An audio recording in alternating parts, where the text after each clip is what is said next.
Assalamualaikum warahmatullahi wabarakatuh. Di sini kami akan menjelaskan tentang sistem analisis penyakit pada anak dengan metode forward chaining berbasis website. Dan di sini beranggotakan M. Harun Al-Rashid Asibuan dengan NIM 1914-01-025. Yang kedua ada Ananda Trisaputra, saya sendiri, 1914-01-100. Lalu ada Prayudha Wira, ya, yang bernim 1914-01-133. Di sini saya akan menjelaskan apa itu forward chaining. Forward chaining adalah pencarian maju yang dimulai dari beberapa fakta dengan mencari pedoman yang sesuai dengan dugaan atau hipotesis yang muncul menuju suatu hasil atau kesimpulannya. Lalu di sini saya akan menjelaskan website yang kami buat. Di sini saya akan menjelaskan tentang website yang kami buat. Pertama-tama di atas ini ada judul, yaitu Sistem Analisis Penyakit pada Anak dengan Metode Forward Chaining berbasis web. Lalu di sini ada tombol beranda. Lalu di sini ada pilihan-pilihan gejala penyakit yang dialami pada anak tersebut. Di sini user dapat memilih. Lalu di bawah sini ada nama anggota kelompok.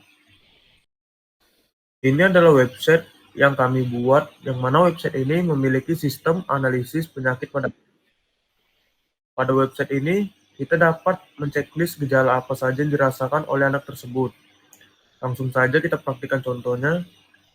Yang pertama kita menceklis demam, lalu nafsu makan berkurang, gelisah, muntah, badan lemas, berat badan menurun, bolak-balik ke WC, tengeng, dehidrasi, dan tinjanya cair. Di sini setelah kita memilih gejalanya, lalu kita mensubmit dan keluar hasil analisa penyakit tersebut. Di sini ada hasil analisa penyakit, yaitu yang pertama itu diare, lalu ada info penyakit yang berisikan pengertian dari penyakit tersebut. Lalu di sini solusi penyakit yang berisikan meningkatkan konsumsi cairan dan penggunaan antibiotik untuk diare. Lalu di sini ada tombol cetak. Tombol cetak ini berfungsi untuk mencetak hasil analisa penyakit tersebut. Lalu kita kembali ke beranda. Di sini kita akan memilih pertama itu demam, lalu ada nafsu makan berkurang. Setelah itu kita submit. Di sini hasil analisa penyakit. Kenapa penyakit tersebut belum diketahui? Karena sistem ini memiliki rules sehingga tidak bisa sembarangan gejala kita pilih. Nanti rules tersebut akan dijelaskan oleh teman saya, Prayudha. Lalu di sini ada info penyakit yang berisikan tidak ditemukan info terkait gejala-gejala yang Anda masukkan karena keterbatasan data kami. Lalu di sini ada solusi penyakit, yaitu berisikan harap lakukan pemeriksaan lebih lanjut melalui dokter.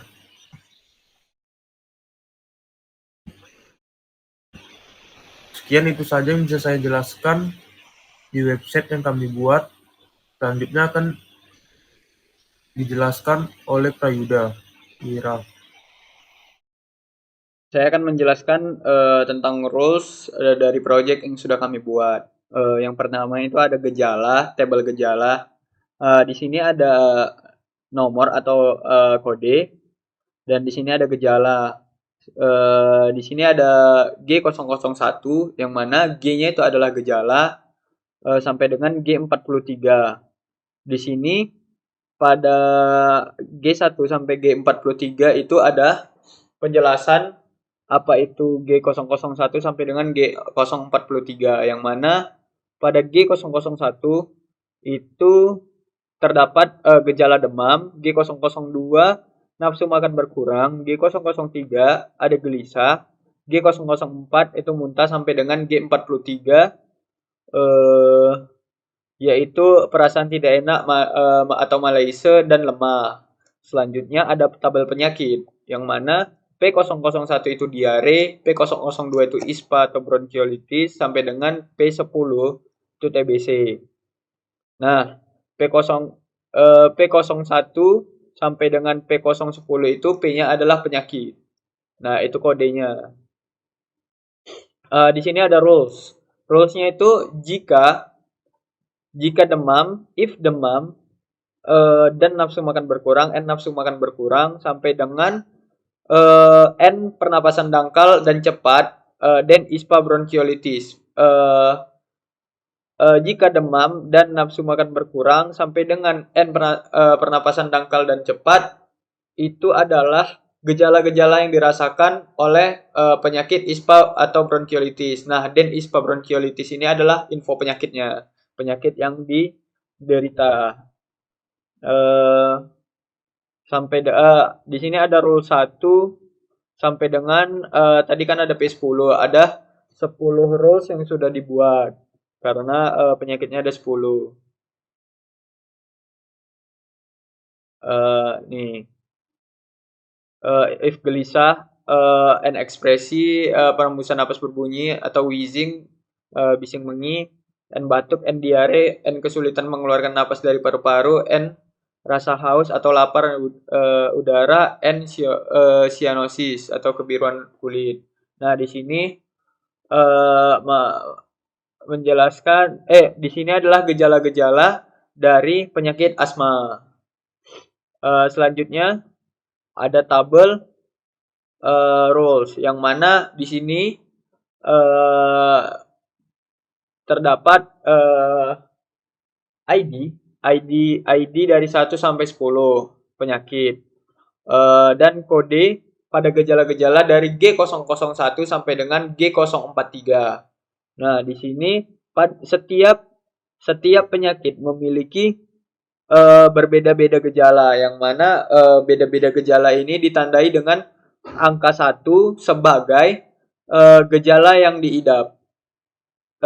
Gejala yang dirasakan, gejala yang dirasakan, dan 0 sebagai gejala yang tidak dirasakan. Jadi kalau misalkan ada satu penyakit, dia memiliki gejala-gejala dari kode-kode ini G001 sampai G043, maka ada salah satu atau beberapa dari gejala tersebut, maka dia dipastikan mengidap penyakit itu. Mungkin sekian saja dari penjelasan rules yang sudah saya buat. Mungkin segini saja presentasi dari project yang sudah kami buat. Bila ada kekurangan kami mohon maaf. Terima kasih. Wassalamualaikum warahmatullahi wabarakatuh.